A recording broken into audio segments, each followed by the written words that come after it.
살아왔는지 여러분 정말 마지막 시간에 서보면 어떻게 지내왔는지 한 번 더 생각하게 되고 또 꿈이었는지 생신지 또 한 번 더 생각하게 되죠.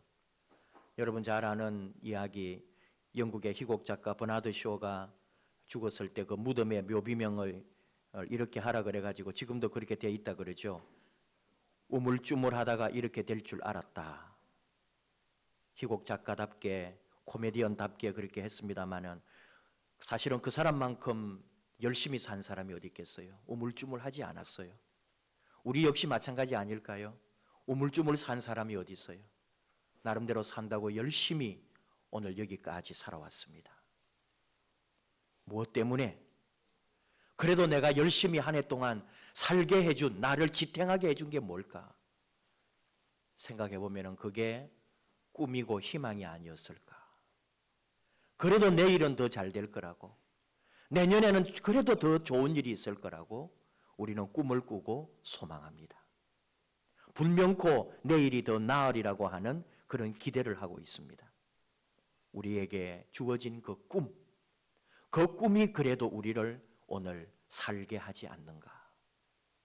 그런데요, 놀랍게도 꿈은 우리가 꾸는 것 같지만 우리 것이 아닙니다. 꿈은 하나님께서 주십니다. 세상을 지으시고 에덴을 만드셨을 때 하나님의 꿈이 있었어요. 하나님의 꿈은 사람이었습니다. 에덴 동산에 하나님이 창조한 사람들이 행복하게 사는 것이 하나님의 꿈이었습니다. 하나님의 기쁨이었습니다. 그런데 그 꿈이 깨졌거든요. 죄가 들어왔을 때. 죄가 들어올 때에 에덴 동산에 하나님이 두신 꿈이 깨어지는 거예요. 가인과 아벨의 살인사건이 일어나고 사람들의 범죄함으로 말미암아 노아 홍수가 일어나고 그 이후에 살아남은 사람들이 또다시 바벨탑을 쌓으면서 하나님에게 도전하면서 이 죄악으로 말미암아 하나님의 꿈이 부서집니다. 그러나 하나님은 또 꿈을 꾸셔요. 아브라함을 불러서 아브라함을 통해 하나님의 꿈을 또 이루어 가십니다. 창세기 12장 3절 땅의 모든 족속이 너로 말미암아 복을 받을 것이라. 아브라함의 꿈은 이삭으로, 야곱으로, 요셉으로 대대로 흘러내려갑니다. 그런데 그 꿈이 또 시련을 맞이합니다.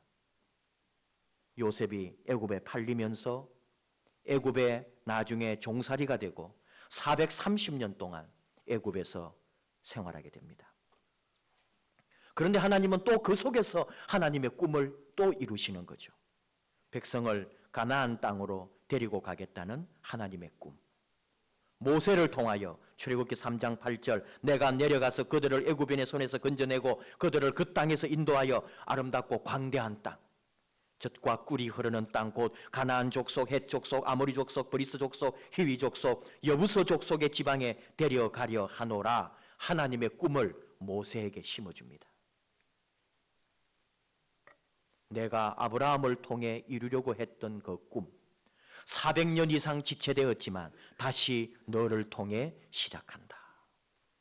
이 백성을 데리고 홍해를 건너가고 광야를 지나서 가나안 땅으로 나아가라. 하나님의 꿈을 선포하신 거죠. 하나님의 꿈을 전수받은 모세가 백성을 이끌고 광야로 나갑니다. 그리고 광야에서 40년을 또 지나죠. 그 길고 긴 40년. 지금 오늘 주신 말씀은 그 40년을 지나고 요단 강가에서 저 건너편 하나님의 꿈이 이루어질 가나안 땅을 바라보면서 하나님께서 말씀하시는 내용이 오늘 주신 말씀입니다. 하나님이 이루시려는 꿈, 하나님의 위대한 가나안 땅에 대한 꿈, 그 꿈이 이루어지기 전에, 가나안 땅을 건너가기 전에 오늘 이 자리에 서 있는 이스라엘 백성을 보고 있는 거죠. 바로 우리의 모습입니다. 지금 우리의 모습. 2014년 마지막 날, 마지막 시간이지만 이 시간이 여러분, 뒤를 돌아보면 광야고 우리 앞에는 하나님의 꿈이 이루어질 가나안 땅이 펼쳐져 있다는 거예요. 우리가 바로 그 중간 지점에 지금 서 있습니다. 뒤로 돌아가느냐, 앞으로 나아가느냐 하는 우리의 자리인 거죠. 분명한 것은 여기 머물 수는 없습니다. 우리 꿈을 이루기 위해, 하나님의 꿈이 이루어지기 위해 우리는 건너가야 하는 거죠. 그 꿈이 이루어지기 위해서 어떤 일이 일어나야 하느냐? 오늘 하나님 말씀이에요. 2절입니다. 같이 한번 읽어요. 내 하나님 여호와께서 이 40년 동안 내게 광야길을 걷게 하신 것을 기억하라.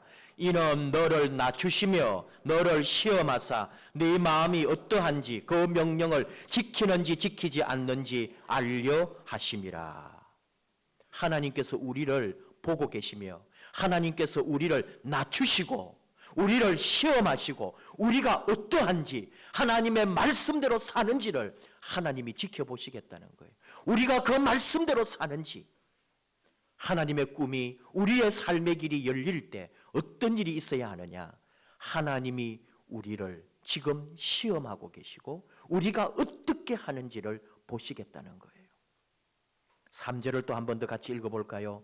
너를 낮추시며 너를 줄이게 하시며 또 너도 알지 못하며 네 조상들도 알지 못하던 만나를 내게 먹이신 것은 사람이 떡으로만 사는 것이 아니요 여호와의 입에서 나오는 모든 말씀으로 사는 줄을 네가 알게 하려 하심이니라. 바로 이것을 깨달을 때 하나님께서 우리를 가나안 땅으로 옮겨주시고 하나님의 꿈을 우리 가운데 이루시겠다는 거예요. 우리가 먼저 해야 할 일이 있다는 거죠. 우리가 낮추어지고 우리가 사는 것은 떡이 아니라 하나님의 말씀으로 사는 것임을 네가 깨닫고 알 때, 그 삶으로 네가 나아갈 때 하나님께서 너를 하나님의 꿈 가나안 땅으로 옮겨주신다 하는 말씀이에요. 그런데 어렵거든요. 우리 삶은. 여러분, 우리가 가나안 땅, 오늘 우리가 살아가는 새로운 꿈을 꾸지만 그 가나안 땅에 들어가기 전까지 이스라엘 백성들이 40년 광야 생활한 것을 기억해야 합니다. 광야는 고통의 땅입니다. 상처입니다. 우리에게 주어진 어마어마했던 무거운 짐들입니다. 고통입니다.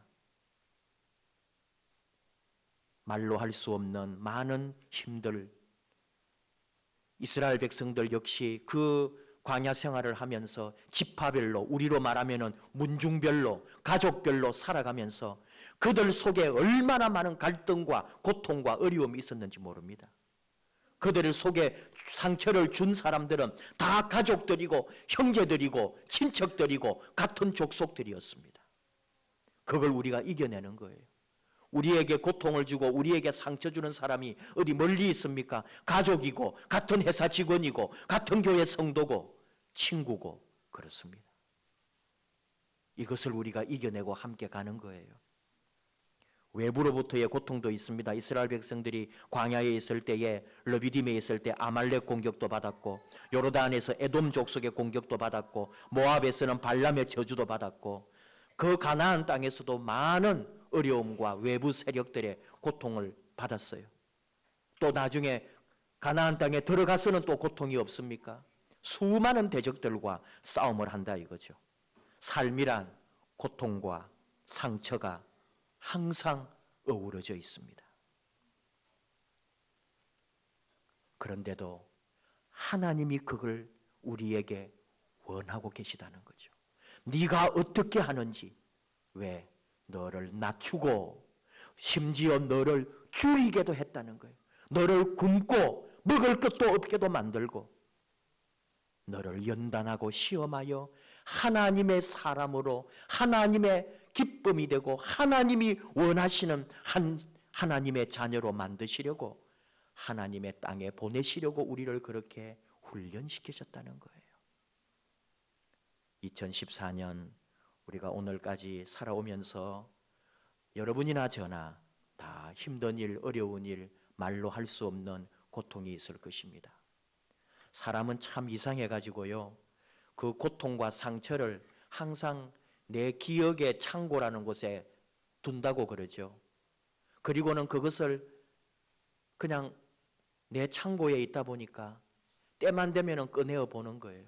여러분이 여러분의 창고, 여러분의 곳간, 여러분의 통장을 한 번씩 열어보는 것처럼 내 안에 있는 이 상처를, 내게 준 상처를 늘 꺼내어 가지고 또 더 힘들게 우리는 그렇게 한다는 거예요.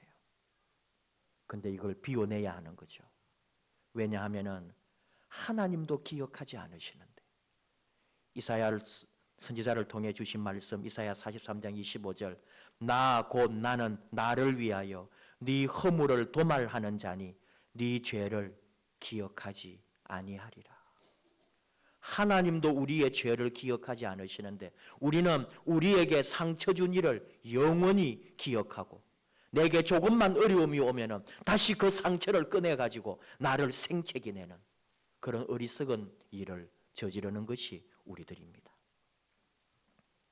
힘들고 어려운 일들, 이스라엘 백성들이 광야 40년을 지나면서 그들이 당했던 그 수많은 고통과 아픔들, 고난들, 이루 말로 할 수 없습니다. 우리도 우리 나름대로 삶에서 다 말할 수 없는 어려움과 아픔이 있지만 하나님께서는 그것도 하나님 안에서 다 해결하도록. 왜? 우리는 지금 가나안으로 가야 하기 때문입니다.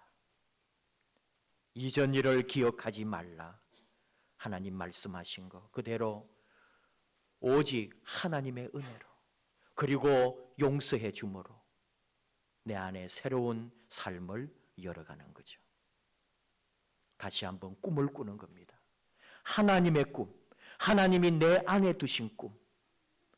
우리 하나님은 우리에게 좋은 것으로 주기 원합니다. 4절 한번 봅시다. 같이 읽어요. 이 40년 동안에 네 의복이 헤어지지 아니하였고 내 발이 부러뜨지 아니하였느니라. 힘들었지만 그 40년 동안 이루 말로 할 수 없었지만 하나님께서 반드시 그들을 지켜주셨고 인도해 주셨다는 거예요. 저와 여러분의 모습도 마찬가지입니다. 지금 힘들었습니다. 어려웠습니다. 다 표현 못할 내 안에 상처가 있습니다. 그러나 우리는 지금 말합니다. 하나님의 은혜였고, 그러나 그것을 내가 이겨내어 왔고 지금 내가 이 자리에 서 있다고요. 내가 지금 이 자리에 하나님 앞에 감히 고백하며 감사하며 찬송하고 있다고요. 우리 하나님께서 반드시 우리와 함께 하실 것이라고 우리는 믿습니다. 하나님의 눈으로 보는 거죠. 지금 하나님은 가나안 땅을 보고 계십니다. 이스라엘 백성들은 가나안 땅도 사실 두려워하고 있어요. 우리가 알고 있는 것처럼 이미 정탐군이 갔다 와가지고 겁을 주었기 때문에 우리는 저기 가면은 다 죽을 거라고, 저들의 밥이 될 것이라고 그들은 겁먹고 있었지만 하나님은 하나님의 꿈으로 백성들에게 건너가라고, 이 요단강을 건너서 가나안 땅으로 가라고 내가 이미 너희에게 다 주었노라. 우리 앞에 가나안이 있습니다.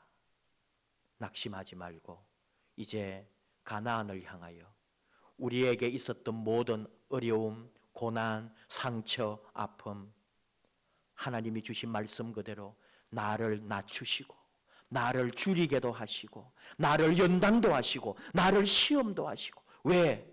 네가 얼마나 하나님의 뜻대로 사는지, 네가 얼마나 하나님의 명령을 기억하는지, 그리고 네가 사람이 아니라 떡이 아니라 여호와의 말씀으로 사는지, 내가 너를 보고 내가 너를 판단하겠다 하신 그 하나님의 시험에 우리가 합격하도록, 그리고 그 합격점으로 가나안 땅으로 건너가는 저와 여러분 되기를 축복합니다. 기도하십시다. 하나님 감사합니다. 이렇게 저희를 사랑해 주셔서 힘들고 어렵고 언제 끝이 날 줄 몰랐던 2014년을 이제 마무리하고 하나님께 감사하고 지금까지 지켜주신 우리 하나님 앞에 영광 돌리게 하신 것을 감사합니다. 하나님, 우리 앞에 새로운 날, 새로운 땅, 새로운 꿈을 꾸게 해주신 것을 감사합니다. 이전 것은 지나갔으니 보라 새 것이 되었도다. 이전 것은 기억도 하지 않겠다고 하신 우리 하나님 말씀대로 우리의 어제는 다 떠나가고 이제 새로운 찬란한 내일이 우리 앞에 펼쳐지게 하여 주시옵소서. 내 삶의 모든 것이 내가 하나님 앞에 더 순종하고 하나님의 말씀대로 살라고 하나님이 이끄신 것임을 고백하며 오늘 2014년 마지막 시간 온전히 하나님에게 우리의 영혼과 몸을 맡기는 아름다운 자녀들 되게 하여 주옵소서. 예수님의 이름으로 기도하옵나이다. 아멘. 찬송가 393장